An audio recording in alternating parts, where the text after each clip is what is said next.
제 이름은 윤석규입니다. 올해로 75, 이 나이에 이렇게 사연을 털어놓게 될 줄은 몰랐습니다. 제가 겪은 일이 누군가에게는 경고가 될 수 있기를 바라는 마음으로 조용히 꺼내봅니다.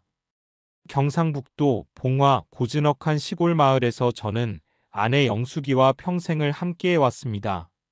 이 마을에서 태어나고 자라 서울로 나간 적은 있었지만 결국 이곳으로 다시 돌아왔습니다. 여생은 고향에서 조용히 보내고 싶다는 아내의 소망 때문이었죠.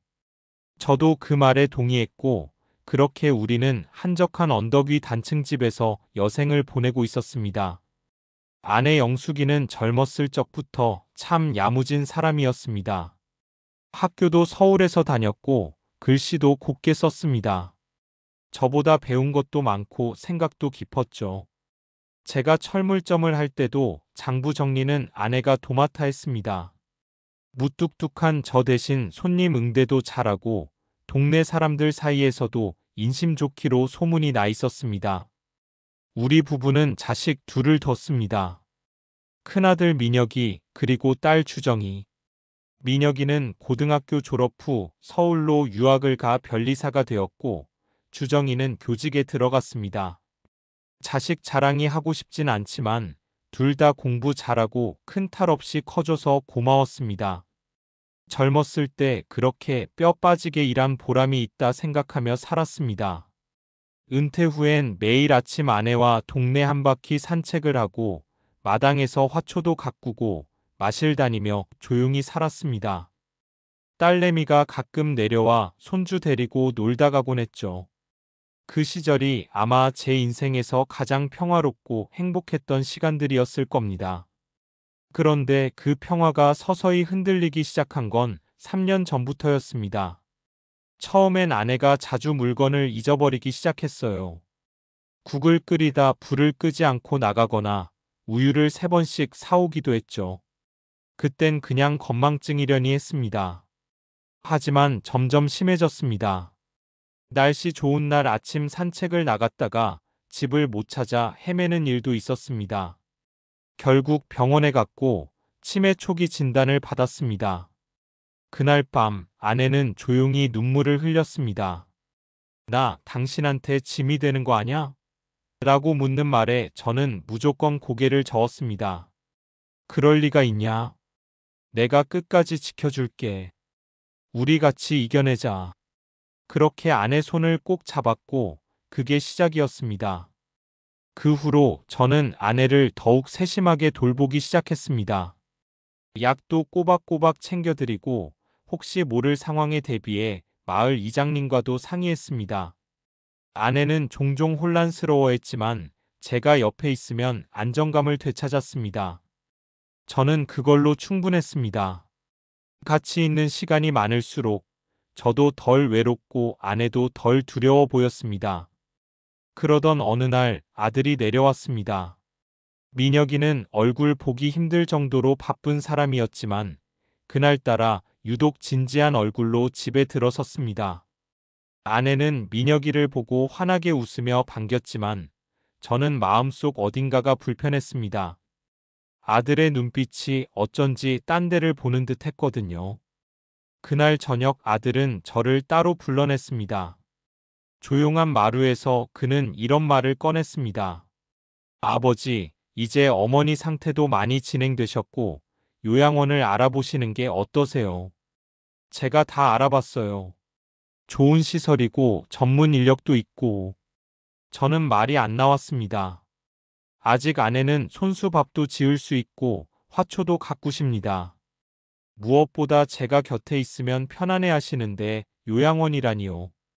그 순간 마음속에서 무언가가 무너져 내렸습니다. 미녀가, 내 엄마는 아직도 내 아내다. 내 곁에서 같이 살아갈 사람이다. 아무리 치매라도 난 내 엄마를 시설에 보내고 혼자 살 생각 없다.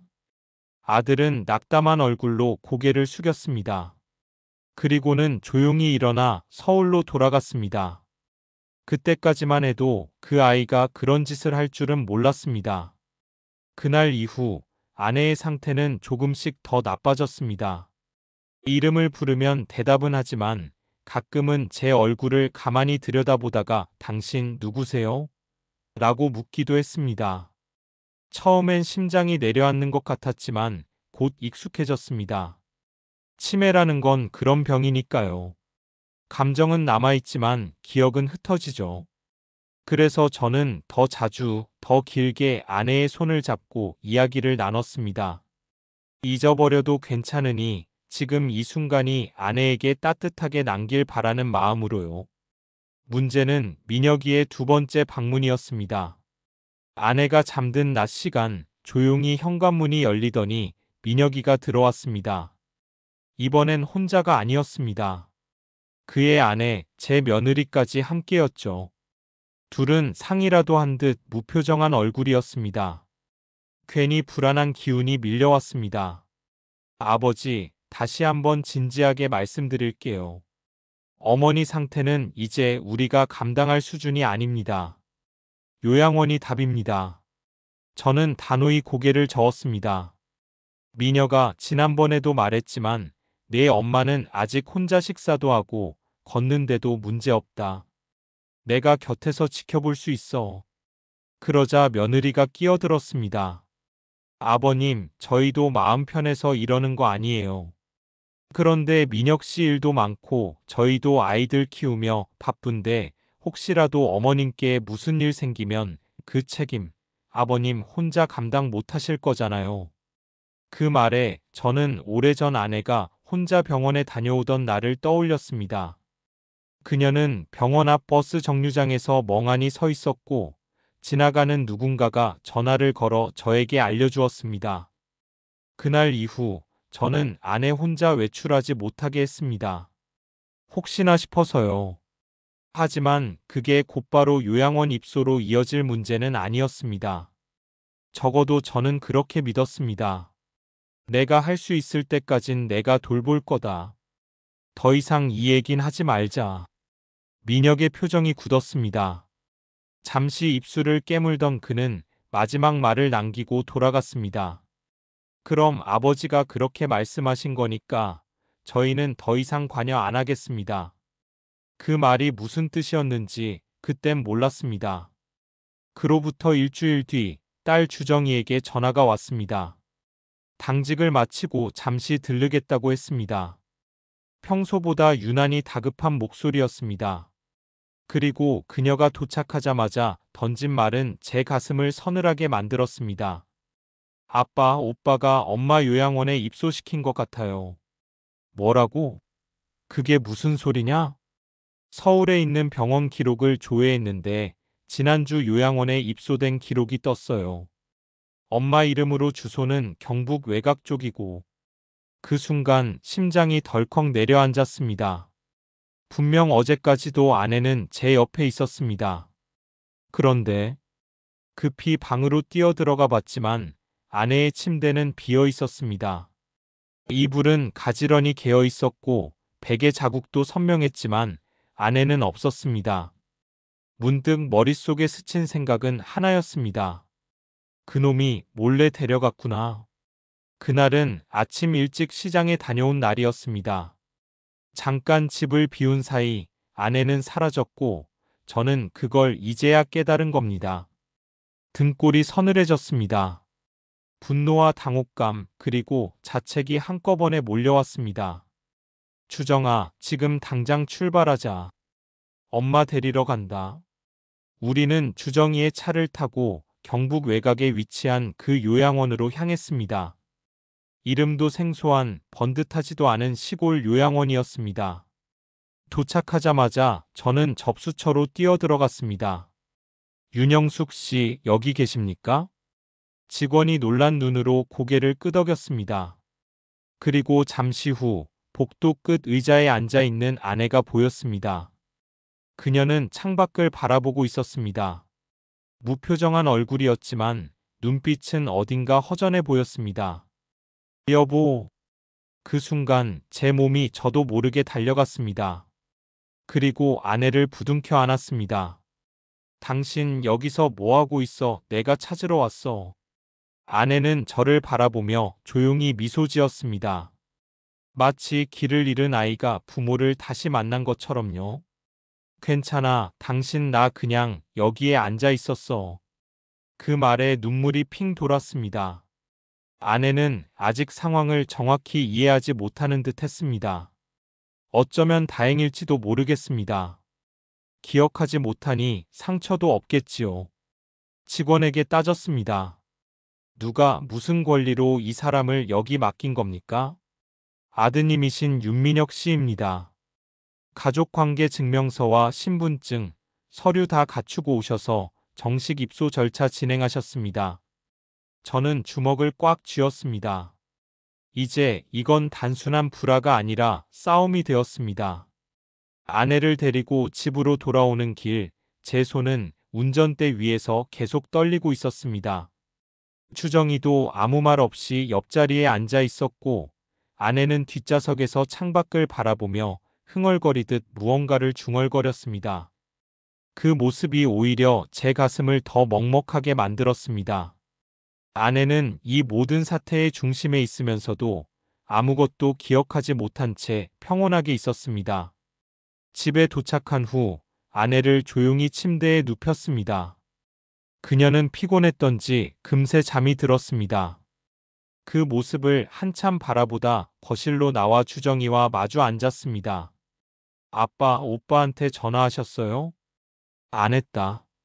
해도 받을 놈이 아니다. 그리고 지금은 안 보는 게 나아. 분노를 넘은 허탈함이 저를 짓눌렀습니다. 어떻게 이 지경이 되었는가? 내가 뭘 그렇게 잘못했단 말인가? 자식 위에 평생 고생했고 재산도 다 물려줬고 그저 우리 부부가 조용히 살 수 있기를 바랐을 뿐인데. 다음 날 아침 딸 내외가 떠난 후 저는 아내가 잠든 틈을 타 작은 책상에 앉아 서류들을 꺼내 보기 시작했습니다. 아들 이름으로 증여해준 부동산 계약서, 도장, 등기부 등본 다 내 손으로 넘겨준 것들입니다. 그날 이후로 이 문서들이 처음으로 적처럼 느껴졌습니다. 점심 무렵 현관문이 열렸습니다. 딸 주정이가 아닐까 하고 나가보니 뜻밖에도 낯선 남자가 서 있었습니다. 부동산 중개인이었습니다. 안녕하세요. 혹시 윤민혁 씨 댁 맞으시죠? 오늘 오후에 집 보러 오기로 한 분들이 있어서요. 그 말에 저는 숨이 턱 막혔습니다. 뭐라고요? 집을 보러 온다고요? 누가요? 예, 윤민혁 씨가 집 내놓으셨거든요. 오늘 3시에 손님 2분 오시기로. 그 말을 듣는 순간 다리에 힘이 풀려 그대로 주저앉고 말았습니다. 이놈이 이제는 아예 우리 집을 팔아치우려는 겁니까? 아내는 요양원에 몰래 보내놓고 나는 그 사이에 아무것도 모른 채 살아있었던 겁니다. 그날 오후 집 보러 오겠다는 사람들에게 연락을 취해 거래 중단을 요청했습니다. 그리고 그보다 먼저 해야 할 일이 하나 더 있었습니다. 서울에 있는 변호사 사무실에 전화를 걸어 상담을 요청했습니다. 아들이 부모 몰래 요양원에 보내고 증여받은 집을 팔려고 한다면 증여 취소 소송이 가능한가요? 변호사는 아주 명확하게 대답했습니다. 가능합니다. 게다가 후견인으로 지정되어 있었다면 법적으로 재산 처분에 대한 문제도 생길 수 있고요. 부모 유기와 관련된 정황도 입증된다면 형사고발도 가능합니다.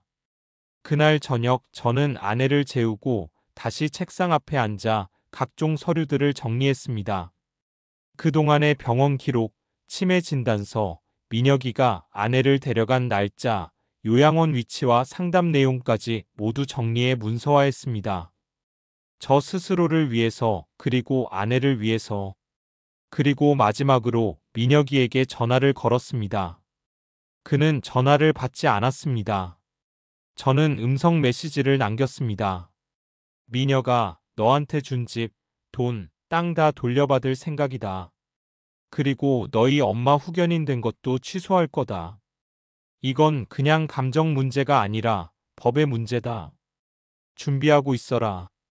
그 말이 끝난 순간 제 마음속 무언가가 툭 끊어지는 느낌이 들었습니다.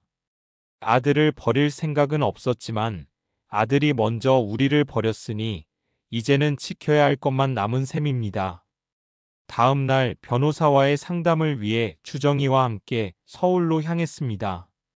지하철과 버스를 몇 번 갈아타고 도착한 사무실.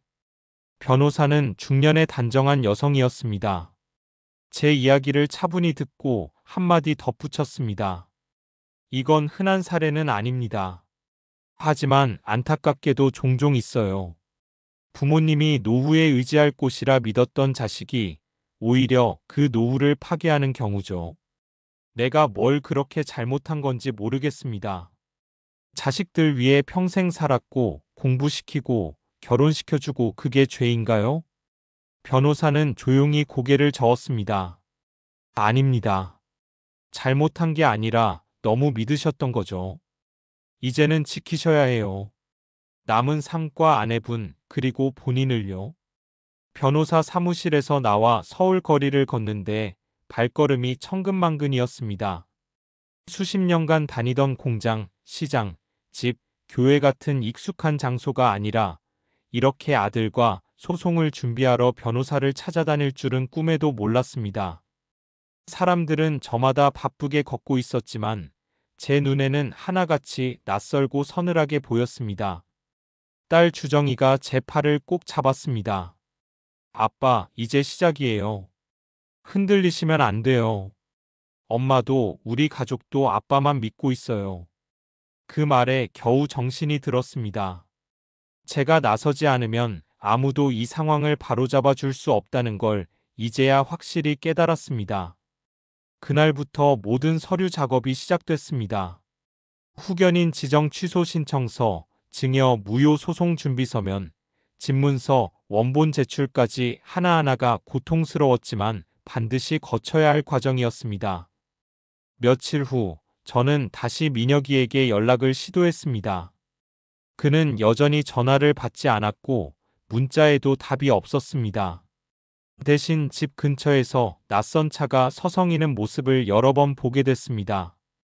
누군가 민혁의 부탁을 받고 상황을 살피러 온 것 같다는 불길한 예감이 들었습니다. 그 즈음 마을 이장이 찾아왔습니다. 낯빛이 좋지 않았습니다. 윤서방, 무슨 일 있나? 서울서 어떤 젊은 사람이 내려와서 마을 사람들한테 이상한 얘기를 하고 다닌다더구먼. 어떤 얘긴데요? 당신이 지금 노망이 들어서 재산 관리가 어렵다고 아들이 대신 처리하려고 하는 거라나. 순간 가슴이 턱 막혔습니다. 민혁이 이제는 동네 사람들까지 상대로 아버지를 무능력자로 몰고 있는 겁니다. 분노가 치밀었지만 한편으로는 차가운 전략이 느껴졌습니다. 그는 이제 싸움을 시작한 것입니다. 진짜로. 저는 그날로 변호사에게 연락해 추가적인 명예훼손 소송 가능성도 함께 검토해달라고 요청했습니다. 그와 동시에 딸 주정이는 서울 쪽에 있는 요양보호사 교육센터에 찾아가 치매 가족 돌봄에 대한 실질적인 조언과 도구들을 알아보기 시작했습니다. 아빠, 이거 보세요. 요즘은 치매 환자용 디지털 기록장도 있어요. 아침에 일어나면 오늘이 며칠이고 무슨 계획이 있는지 보여줘요. 그 말에 저는 고개를 끄덕이며 중얼거렸습니다. 기억은 사라져도 사랑은 남아야지. 그래야 이게 사람 사는 거지. 며칠 뒤 드디어 소송 접수가 정식으로 완료됐다는 연락을 받았습니다. 증여 무효 소송과 후견인 취소 신청이 모두 법원에 접수된 것입니다. 그제야 조금 마음이 놓였습니다. 더는 아들이 제 아내를, 제 집을 마음대로 하지는 못할 것입니다. 그러나 평온은 오래가지 않았습니다. 그 주 토요일 아침 민혁이 예고도 없이 집에 나타났습니다. 정장 차림에 서류 가방을 든 모습이 낯설게 느껴졌습니다. 아버지, 얘기 좀 하시죠. 너 이제 와서 무슨 얘기냐? 다 끝났어. 법으로 가자고 내가 만든 판 아니냐? 민혁은 조용히 거실에 앉았습니다. 아내는 안방에서 잠든 상태였고 저는 그를 마주 앉았습니다. 그는 변호사 서류를 꺼내며 말했습니다. 아버지, 감정적으로 접근하지 마세요. 법적으로는 제가 후견인이고 그 권한으로 어머니를 요양원에 모신 겁니다. 게다가 증여는 이미 완료됐고요. 아버지께서 소송 거셔도 시간과 돈만 낭비하실 겁니다. 그 말에 저는 자리에서 벌떡 일어나 책상 서랍에서 복사해둔 소송 서류 사본을 꺼내 그의 앞에 내밀었습니다. 내가 그렇게 말하면 내가 쫄 것 같냐? 이건 감정 문제가 아니다. 내가 우리를 버린 순간부터 이미 넌 자식이 아니다. 이제 남처럼 법으로 가는 거다. 민혁은 그제야 얼굴을 굳히며 일어섰습니다. 그럼 그렇게 하시죠. 아버지가 원하시는 대로. 하지만 저도 가만히 있지는 않을 겁니다. 후회하지 마세요. 문이 닫히고 집안이 다시 조용해졌습니다. 저는 멍하니 거실에 앉아 있었습니다. 그리고 스스로에게 다짐했습니다. 이건 싸움이 아니라 지킴입니다. 아내를, 나 자신을, 그리고 우리가 살아온 삶을 지키기 위한. 민혁이 다녀간 이후 며칠 동안 우리 집은 조용했습니다. 아내는 여전히 잠에서 깨어나면 제게 묻곤 했습니다. 여기 어디예요? 오늘은 며칠이에요? 저는 매일 똑같은 대답을 반복했습니다. 당신 집이에요. 당신 남편 윤석규가 여기 있고, 오늘은 수요일입니다. 아내는 고개를 끄덕이며 미소를 짓습니다. 그리고 잠시 후면 또 같은 질문을 합니다. 처음에는 마음이 아팠지만, 이제는 그 미소만으로도 감사한 마음이 듭니다. 아내는 저를 기억하지 못할지 몰라도 저와 함께 있는 이 순간만은 편안한 것 같습니다. 그 평온함도 오래가지 않았습니다. 어느 날 마을 이장이 다시 찾아왔습니다. 얼굴에 복잡한 표정이 섞여 있었습니다. 윤서방, 이거 그냥 넘기면 안 되겠더라고. 민혁 씨가 구청에 민원을 넣었더라고. 아버지가 노쇠하고 혼자선 판단도 어렵다고, 어머니 돌보는 것도 위험하다고. 그 말을 듣는 순간 등골이 오싹했습니다. 민혁이 행정기관까지 끌어들이기 시작한 겁니다. 다음 날 구청 사회복지과 공무원이 집에 찾아왔습니다. 젊은 남자와 중년의 여직원이었습니다. 조심스럽게 문을 열고 들어온 그들의 말투는 정중했지만 의도는 명확했습니다. 윤석규 어르신 맞으시죠? 최근에 가족분께서 어르신의 돌봄 능력에 대해 우려를 표시하셔서 상황을 확인하러 왔습니다. 혹시 거동에 어려움이 있으신가요? 아닙니다. 저는 아직 혼자서 아내도 돌보고 생활도 잘하고 있습니다. 혹시 약을 놓치신다거나 기억이 자주 흐려지신다거나 그건 제 아내 이야기겠죠. 전 아직 정정합니다. 딸도 자주 와서 도와주고요. 걱정 안 하셔도 됩니다. 그들은 한참 동안 집안을 둘러보고 아내의 상태도 조심스레 확인하고 갔습니다. 그날 밤 저는 딸에게 전화를 걸어 상황을 전했습니다. 아빠, 이건 분명 오빠가 당신을 후견 무능자로 만들려는 의도예요. 그렇게 되면 소송도 어렵게 돼요. 나도 안다. 그래서 더더욱 정신 똑바로 차리고 있어야지. 딸은 다음 날 바로 내려왔고 저와 함께 복지센터를 방문해 직접 진단과 평가를 받았습니다. 결과는 정상. 저의 사고력과 판단력에는 아무 문제가 없다는 의료소견서도 발급받았습니다. 그리고 그 서류는 바로 법원에 추가 증거로 제출됐습니다. 며칠 후 민혁의 아내, 제 며느리에게서 연락이 왔습니다. 수화기 너머로 들려오는 목소리는 낯설 만큼 차가웠습니다. 아버님, 굳이 이렇게까지 하실 필요가 있으신가요? 그냥 어머님만 요양원에 계시면 다들 편한데 왜 굳이 집안 분위기를 이 지경으로 만드세요? 내가 만든 게 아니야. 너희가 시작한 거지. 그리고 내 남편, 내 아들은 이제 내 자식이 아니다. 그녀는 한숨을 쉬며 끊었습니다. 말로는 차분했지만 저는 느낄 수 있었습니다. 그들도 당황하고 있다는 것을. 법이 움직이기 시작하니 이제 그들 계획에 틈이 생긴 것이지요. 하지만 이 싸움은 생각보다 길고 지루했습니다. 소송은 길어졌고 변호사 비용도 만만치 않았습니다. 집 앞에는 여전히 낯선 차량이 며칠에 한 번씩 서 있곤 했습니다. 마을 사람들의 시선도 바뀌기 시작했습니다. 누구는 저를 응원했고 누구는 자식과 싸워서 뭘 얻겠느냐며 혀를 찼습니다. 그럴 때마다 저는 마음속으로 되뇌었습니다. 이건 싸움이 아니라 지킴이다. 내가 지켜야 할 건 체면도 자존심도 아니다. 내 아내다. 우리의 삶이다. 아내는 여전히 매일 저를 보고 반가워합니다. 그리고 가끔은 제 이름을 부르기도 합니다. 석규 씨, 오늘 저녁엔 된장찌개 끓일까요? 이따금 그렇게 말하는 날이면 저는 하루 종일 기분이 좋습니다. 그 몇 마디 말로 모든 고통이 씻겨 내려가는 것 같습니다. 소송이 본격화되고 얼마 지나지 않아 우리 마을 주민 몇몇이 저를 찾아왔습니다.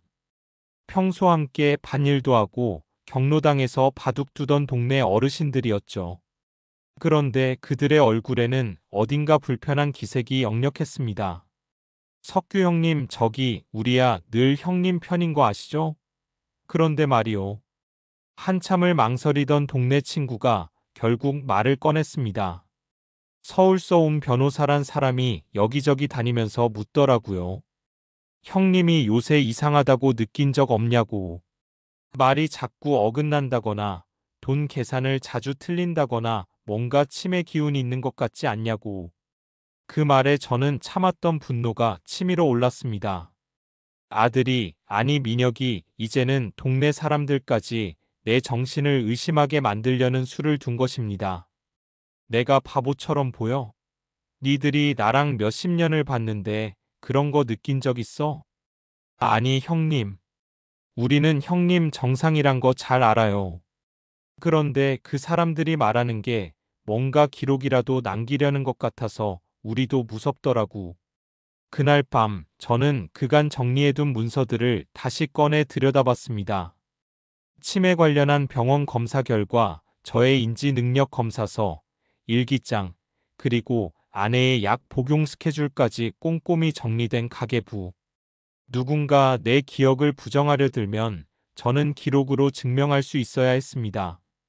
딸 주정이는 매주 내려와 아내 목욕도 시키고 밥도 챙겨주며 저를 도왔습니다.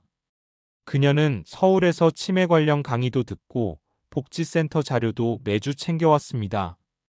어느 날 그녀는 제게 말했습니다. 아빠, 요즘은 이런 싸움 많아요. 부모 재산을 놓고 자식들이 싸우는 거요. 그런데 결국 이기는 건 흔들리지 않는 쪽이에요. 진짜 지킬 게 뭔지 아는 쪽? 그 말을 듣고 저는 마음을 다잡았습니다. 내가 싸우는 이유는 미움을 갚기 위한 것이 아니라 소중한 것을 지키기 위해서라는 걸. 하지만 민혁의 공격은 여기서 멈추지 않았습니다. 그는 결국 제 아내가 있는 현재 집의 소유권을 두고 법원에 가처분 신청을 냈습니다. 소송이 끝날 때까지 재산을 임의로 처분하거나 사용하는 것을 금지해 달라는 신청이었습니다. 즉, 저를 집에서도 내몰 수 있는 명분을 확보하려는 것이었죠. 변호사에게 그 이야기를 듣고 저는 멍해졌습니다. 그럼 내가 살고 있는 이 집에서 나가야 한다는 건가요? 당장은 아닙니다. 다만 가처분이 받아들여지면 일정한 제약이 생길 수 있습니다. 다만 아내분의 상황이나 어르신의 생활권이 명확하니 방어 논리는 충분합니다. 그 말에도 불안은 가시질 않았습니다. 밤새 잠을 설치고 아내 옆을 지키며 저는 조용히 속삭였습니다. 여보, 미안하다. 이렇게까지 될 줄 몰랐어. 하지만 나 절대 안 물러날게. 당신이 날 못 알아봐도 난 당신을 지킬 거야. 그때 아내가 눈을 살짝 떴습니다. 그리고 아주 조용히 하지만 분명한 목소리로 말했습니다. 석규 씨, 나 당신 얼굴 알아요. 그 한마디에 저는 참았던 눈물을 쏟고 말았습니다. 그것이면 충분했습니다. 내가 싸우는 이유, 내가 버티는 이유. 그 모든 것이 단 한 줄의 기억으로 되살아났습니다. 다음 날 아침 저는 이장님과 마을 어르신 몇 분을 초대해 집으로 모셨습니다. 따뜻한 차를 내고 일기장과 기록들을 꺼내 보여드렸습니다. 그리고 말했습니다. 내가 왜 이런 싸움을 하고 있는지 여러분도 아셔야 합니다. 나와 내 아내, 우리가 평생 지켜온 이 삶을 누가 함부로 판단할 수 없다는 걸. 어르신들은 고개를 끄덕이며 돌아갔습니다. 누군가는 제 어깨를 툭툭 두드리며 말했습니다. 석규야, 너는 옳은 일을 하고 있다. 이길 수 있을 거다. 재판 당일 저는 서울지방법원 민사법정 앞에 서 있었습니다. 단정하게 양복을 입고 구두를 닦고 주정이와 함께 정문을 지나 법정 안으로 들어섰습니다. 팔순을 앞둔 나이에 이런 장소에 서게 될 줄은 몰랐습니다. 게다가 맞은편 피고석에 선 사람이 바로 제 친아들이라니 참으로 가슴 시린 현실이 아닐 수 없었습니다. 민혁은 변호사와 함께 앉아 있었습니다. 그는 제 쪽을 한 번도 쳐다보지 않았고 시종일관 고개를 숙인 채 서류를 정리하고 있었습니다. 그 모습이 낯설고 멀게 느껴졌습니다. 저 아이가 과연 내가 키운 아이가 맞는지 회의가 들 정도였습니다. 재판이 시작되고 먼저 제 변호사가 입을 열었습니다. 원고 윤석규 씨는 현재 치매 아내를 정성껏 돌보고 있으며 정신적 신체적으로 후견인 역할을 충분히 수행하고 있습니다.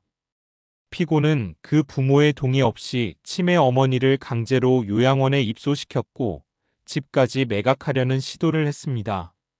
이는 명백한 신뢰의 배신이며 증여의 목적이 파기된 상황입니다. 그 다음 민혁 쪽 변호사가 반박했습니다. 피고는 부모를 걱정하는 마음에서 보호 조치를 한 것입니다. 아버지의 건강 상태에 대한 우려도 있었고 요양원 역시 전문기관을 통했으며 재산 매각 또한 부모님의 생활비 마련을 위한 선의의 조치였습니다. 저는 순간 치밀어 오르는 분노를 억눌렀습니다. 선에 자식을 키우며 쓰던 돈을 돌려달란 적도 없고 대학 보낼 때 등골 빠지게 벌며 뒷바라지한 시간도 대가를 바라지 않았습니다. 그런데 이젠 내 집을 팔아 나 몰래 아내를 감금하고도 그걸 선이라 말하다니. 재판 중간 재판장이 저를 향해 물었습니다. 원고께서는 왜 지금 증여를 취소하려 하십니까? 저는 자리에 일어나 조용히 입을 열었습니다. 그놈이 제 아들이라고 믿었습니다. 집도 땅도 돈도 다 물려줬습니다. 저와 아내가 평생 땀 흘려 모은 것이었습니다. 그런데 그놈이 아내를 제 허락 없이 요양원에 넣었습니다. 그것도 시장에 간 잠깐 사이에 몰래 데려갔습니다. 제가 집에 돌아왔을 때 제 아내는 없었습니다. 침대만 덩그러니 비어 있었고요. 그 이후로 그놈이 우리 집을 부동산에 내놨다는 이야기를 들었습니다. 그래서 더는 믿을 수 없었습니다. 제 말에 법정은 조용해졌습니다. 판사도 잠시 고개를 숙이고 무언가를 적었습니다. 이어서 민혁이 증언대로 불려 나왔습니다. 그는 비교적 차분한 목소리로 이야기했습니다. 제가 잘못한 건 압니다. 아버지께 말씀드리고 했어야 했는데 당시 너무 다급했습니다. 어머니 상태는 계속 안 좋아지고 있었고 아버지도 지쳐 보이셨고 제가 나서야겠다고 생각했습니다. 집을 판 것도 어머니 요양원 비용을 마련하려는 의도였습니다. 그 말에 판사가 물었습니다. 그럼 아버지께 허락은 받으셨나요? 받지 않았습니다. 법정은 다시 조용해졌고 저는 그 순간만큼은 민혁의 눈을 바라봤습니다. 그는 마치 제가 눈을 마주치길 피하듯 시선을 회피했습니다. 재판은 길어졌고 결국 1차 변론 기일은 그렇게 마무리됐습니다. 밖으로 나왔을 때 제 다리는 후들거렸고 눈앞이 흐릿했습니다. 딸 주정이가 제 팔을 붙잡고 말했습니다. 아빠 잘하셨어요. 판사님도 다 들으셨잖아요. 이제 시작이에요. 그날 밤 아내는 제 무릎에 머리를 기댄 채 중얼거렸습니다. 석규 씨, 왜 이렇게 피곤해 보여요? 저는 웃으며 말했습니다. 당신 덕분에 정신이 번쩍 들어요. 내가 아직 젊은가 봐요. 그 말에 아내가 조용히 웃었습니다. 아무 말 없었지만 저는 그 미소 하나면 충분했습니다. 내가 가는 길이 외롭지 않다는 걸 다시금 확인할 수 있었으니까요. 재판 이후 마을 분위기는 조금씩 달라지기 시작했습니다. 처음에는 집안 싸움이라며 한 발 물러섰던 사람들도 하나둘 제게 말을 걸기 시작했습니다. 잘 싸우셨다는 말과 함께 우리도 언제 이런 일이 벌어질지 모른다는 걱정을 담아 그날 이후 저는 마치 무엇인가를 대표하게 된 기분이었습니다. 아버지의 자리에서 남편의 자리에서 한 가정을 지키는 사람으로서 말입니다. 하지만 이 모든 상황을 받아들이는 게 쉽지만은 않았습니다. 매일같이 법원에서 보내오는 서류, 전화로 쏟아지는 확인 요청, 심지어 지역 언론에까지 올라온 기사. 80세 부친 아들과의 재산 분쟁 노년의 눈물. 기사는 대수롭지 않게 보였지만 그것을 본 이웃들의 시선은 달랐습니다. 가끔 경로당에 나가면 수군대는 소리가 들렸습니다. 누군가는 동정했고 누군가는 외면했습니다. 저는 흔들리지 않으려 애썼지만 마음 한편이 조용히 금이 가는 소리를 들었습니다. 주정이는 매일 같이 저와 함께 재판 자료를 정리하고 아내의 상태를 체크했습니다. 아내는 점점 말수가 줄어들고 긴 대화는 어려워졌지만 여전히 저의 손을 잡고 있으면 안정된 호흡을 이어갔습니다. 아빠, 혹시 이 다음 기일 전에 화해 조정 권고 같은 게 들어오면 어떻게 하실 거예요? 받지 않는다. 난 절대로 받아들이지 않아. 민혁이 요새 연락도 없고 뭐 하나 보면 걔는 지금도 계산 중일 거다. 어떻게 해야 돈을 다시 손에 넣을 수 있을까? 인간의 탈을 쓰고 말이지. 주정이는 아무 말 없이 고개를 끄덕였습니다. 그녀도 알고 있었습니다. 이 싸움이 감정이 아니라 삶을 지키기 위한 의지임을. 며칠 뒤 민혁 쪽에서 화해 제안을 해왔습니다. 집은 아버지 명의로 돌리고 대신 상속분 일부를 조정하자는 조건이었습니다. 다시 말해 법적 승부 없이 적당히 마무리 짓자는 속셈이었습니다. 하지만 저는 단호히 거절했습니다. 민혁은 제가 그 정도에서 만족할 거라 착각한 겁니다. 그는 아직도 이 싸움의 본질을 모르고 있었습니다. 그날 밤 문득 아내의 앨범을 꺼내 들었습니다. 민혁이 갓난아기였을 때 제 무릎 위에 앉아 해맑게 웃고 있는 사진이 있었습니다. 그 시절 저는 저 아이가 커서 나를 아프게 할 거라고는 상상도 하지 못했습니다. 하지만 시간이 흐르고 사람은 바뀌고 믿음은 깨졌습니다. 그럼에도 불구하고 그 사진 속 아이의 얼굴은 순수했고 밝았습니다. 제가 지켜주고자 했던 가족의 얼굴이었죠. 며칠 후 두 번째 변론 기일이 열렸습니다. 이번에는 증인으로 마을 이장님과 치매센터 사회복지사가 참석했습니다. 이장님은 이렇게 말했습니다. 석규 형님은 우리 마을에서 소문난 성실한 분입니다. 아내분도 직접 돌보시고 집안일도 혼자서 다 하십니다. 그 아드님이 찾아와서 치매라느니 뭐라느니 했을 때 저희는 도저히 납득이 안 됐어요. 사회복지사는 증언했습니다. 윤 어르신은 치매 초기 진단은 있으나 일상생활과 의사결정에는 명확한 판단이 가능한 수준입니다. 배우자 돌봄 역시 꾸준히 이루어지고 있으며 병원 기록과 복지센터 상담 기록 모두 이를 뒷받침합니다. 법정 분위기가 제 쪽으로 조금씩 기울어졌음을 느낄 수 있었습니다. 하지만 끝날 때까지는 끝난 것이 아니었습니다.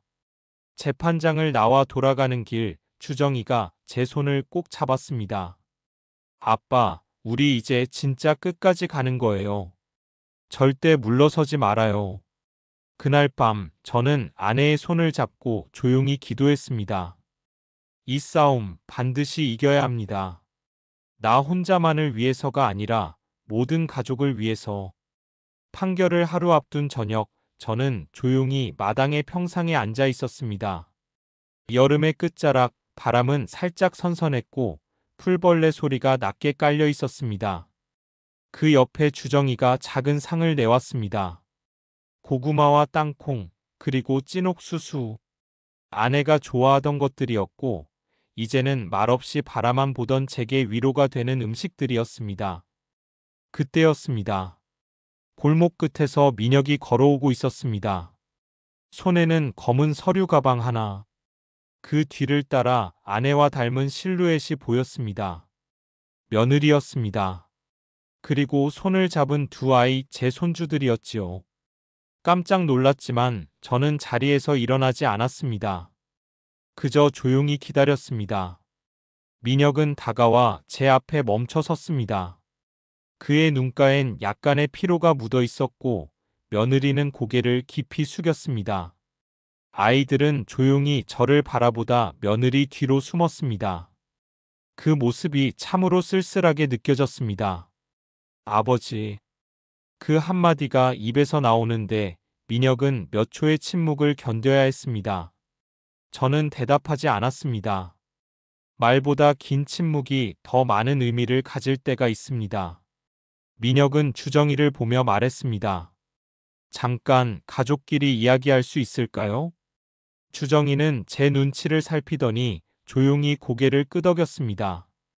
그녀는 집 안으로 들어가고 며느리와 아이들도 마당 구석으로 물러섰습니다. 민혁과 저 둘만 남았습니다. 아버지, 저도 많이 생각했습니다. 내가 한 일이 어떤 의미였는지, 그게 얼마나 아버지를 힘들게 했는지 잘 알고 있습니다. 후회하고 있어요. 정말입니다. 저는 여전히 말이 없었습니다. 눈만 가늘게 떴습니다. 내일 판결이 나면 아버지 뜻이 어떤 것이든 따르겠습니다. 집도 돌려드릴 거고 어머니 모시는 것도 아버지 뜻에 따를게요. 하지만 그는 말을 망설였습니다. 아이들이 있습니다. 저희 아이들이 지금 이 상황을 모두 알고 있어요.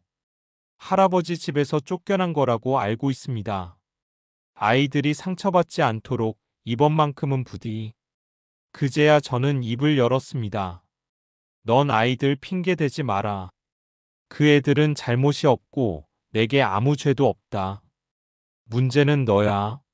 내가 아버지로서, 아들로서, 사람으로서 어떤 선택을 했는지 그게 문제다. 민혁은 아무 말도 하지 못했습니다. 그의 어깨가 점점 무너져 내리는 듯 보였습니다. 저는 일어나 말했습니다. 내일 법정에서 보자. 그게 내가 할 수 있는 마지막 예의다. 그는 고개를 숙였습니다. 아이들이 다가왔고 저는 그 작은 손들이 저를 향해 뻗어오는 걸 보며 다시금 마음이 흔들렸습니다. 하지만 그 손을 잡을 수는 없었습니다. 그 따뜻함은 너무 위험했기에.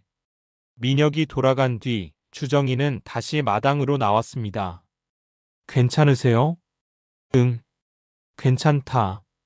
흔들릴 줄 알았는데 이제는 오히려 마음이 더 단단해진 것 같다. 그날 밤 저는 아내 옆에 누워 속삭였습니다. 당신 잘 자요. 내일은 우리 둘을 위한 날이니까 절대 잊히지 않게 할 거예요. 그렇게 저희 집의 밤은 고요히 깊어갔습니다. 아마도 이 긴 싸움의 끝이 내일이면 윤곽을 드러낼 것입니다. 모든 것은 그날을 위해 준비되어 있었습니다. 마지막 재판날 아침, 저는 평소보다 조금 더 일찍 일어났습니다. 하늘은 맑았고 아내는 제 손을 잡고 조용히 눈을 맞춰왔습니다. 말이 없었지만 그녀의 눈빛은 분명했습니다. 잘 다녀오라는 응원, 그리고 우린 여기 있을게라는 믿음. 주정이와 함께 법원으로 향하는 차 안, 우리는 많은 말을 하지 않았습니다. 대신 서로의 손을 꼭 붙잡고 있었습니다. 이 긴 싸움의 끝자락, 우리가 지키고자 했던 것이 무엇이었는지를 되새기며 말입니다. 법정 안은 생각보다 조용했습니다. 민혁도 그의 변호인도 이전보다 말수가 적었습니다. 재판장은 서류를 정리한 뒤 판결을 낭독했습니다. 본 재판부는 원고 윤석이의 청구를 인용하여 해당 주택과 부동산 일체의 명의는 원고에게 귀속됨을 판결한다. 또한 원고에 대한 침해 주장에 대해서는 인정할 수 없으며 이 사건은 무혐의로 종결한다. 순간 제 심장이 2번 강하게 뛰고는 이내 조용해졌습니다. 끝났습니다. 긴 싸움이. 눈앞이 흐려졌지만 눈물은 나지 않았습니다. 오히려 아주 깊은 안도의 숨이 나왔습니다. 주정이는 제 손을 잡고 고개를 숙였습니다. 민혁은 판결문을 받아들고도 한참 동안 움직이지 않았습니다. 며느리는 그 옆에서 조용히 아이들을 감쌌고 그들의 얼굴은 이전보다 더 작고 조용해 보였습니다. 재판이 끝난 뒤 저는 조용히 법정을 나왔습니다. 기자들이 몇 명 있었지만 저는 아무 말도 하지 않았습니다. 이 싸움은 세상에 외칠 것이 아닌 제 삶의 안에서 치러진 전쟁이었습니다. 집으로 돌아와 아내 곁에 앉았습니다. 다녀왔어요. 우리 집이에요. 당신이 늘 정리하던 이 부엌, 당신이 매일 닦던 이 마루 그대로 지켰어요. 그녀는 미약하게 웃었습니다. 그 미소가 저에게는 이 세상 그 어떤 판결보다 소중한 승리의 증거였습니다. 그날 밤 저는 자정이 넘은 시간까지 아내의 손을 잡고 있었습니다. 그 긴 세월 우리가 쌓아온 시간들이 이 손 안에 다 들어있는 듯 했습니다. 주정이는 조용히 다가와 말했습니다. 아빠, 이제 좀 쉬세요. 진짜로요. 그래, 이제부터는 지키는 게 아니라 함께 살아가는 거다. 민혁에게서 문자가 왔습니다. 죄송합니다. 정말로요. 시간이 필요할 것 같습니다. 아이들 데리고 한동안 외국에 나가 있겠습니다. 아버지 건강 잘 챙기세요. 저는 답하지 않았습니다. 용서는 말이 아니라 시간 속에서 이루어지는 것이라 믿기 때문입니다. 그리고 그 시간이 정말로 온다면 그때 다시 생각해 볼 일입니다. 며칠 뒤 동네 어르신 몇 분이 집에 들렀습니다. 막걸리 한 사발씩 앞에 놓고 조용히 말했습니다. 석규 형 잘 싸웠어. 우리 중 누구라도 저런 일을 겪을 수 있는 세상이야. 근데 형이 길을 열어줬네. 저는 웃으며 말했습니다. 길은요? 저는 그냥 제 집으로 돌아왔을 뿐입니다. 이야기의 끝에서 저는 깨달았습니다. 복수는 때로는 싸움으로 완성되는 게 아니라 끝까지 지켜낸 마음에서 비롯된다는 것을. 이제 다시 제자리로 돌아왔습니다. 아내와 함께, 딸과 함께 지켜야 할 집에서 다시 살아갈 것입니다. 이 이야기는 단순한 가족 분쟁이 아니라 노년의 한 남성이 지켜내려 한 존엄과 기억, 그리고 사랑에 대한 이야기입니다. 아버지의 복수라는 제목은 복수라는 단어가 함의하는 물리적 응징을 넘어서 정신적인 회복과 정의의 실현이라는 더 깊은 의미를 내포합니다. 주인공 윤석규 씨는 가족을 위해 모든 것을 바친 인물이었습니다. 하지만 아들 민혁의 배신은 단지 재산을 빼앗긴 것에 그치지 않고 그의 삶 전체를 부정하는 일이었습니다. 그런 상황 속에서도 그는 감정에 휘둘리지 않고 냉정하고 조용하게 대응해 나갔습니다. 사건이 전개되는 동안 독자는 민혁의 논리와 감정을 통해 그 역시 단순한 악역이 아닌 복잡한 감정선 속에 놓인 인물임을 느낄 수 있습니다. 세대 간의 가치 충돌, 가족 간의 책임과 이해 부족은 우리 사회 곳곳에서 벌어지는 현실적인 문제이며 그 사실이 이 이야기의 몰입도를 더욱 높여줍니다. 윤석규 씨의 복수는 결국 승소라는 결과로 이어졌지만 진정한 복수는 그의 말을 통해 드러납니다. 이제는 지키는 게 아니라 함께 살아가는 거다. 그 말은 증오나 분노로 완성된 결말이 아니라 용서와 포용, 다시 삶을 이어가겠다는 다짐이 담긴 문장이었습니다. 이야기 속 딸 주정이의 존재 역시 중요합니다. 그녀는 갈등 속에서 중심을 잡아주는 역할로 아버지의 감정이 폭주하지 않도록 돕는 버팀목이 되었고 여성의 시선으로 본 가족 해체와 재구성의 현실을 대변해 줍니다. 이 작품은 시니어 세대가 공감할 수 있는 삶의 무게와 그 안에서 피어나는 회복력과 존엄에 대한 이야기입니다. 재산, 명예, 혈연이라는 외형적인 가치가 아닌 끝내 지켜야 하는 자기 삶의 정의에 대한 메시지를 담고 있습니다. 마지막으로 이 이야기를 통해 누군가는 분노를 느끼고 누군가는 눈물을 흘릴 수 있겠지만 끝내는 모두가 생각하게 될 것입니다. 내가 지켜야 할 진짜 집은 무엇인가?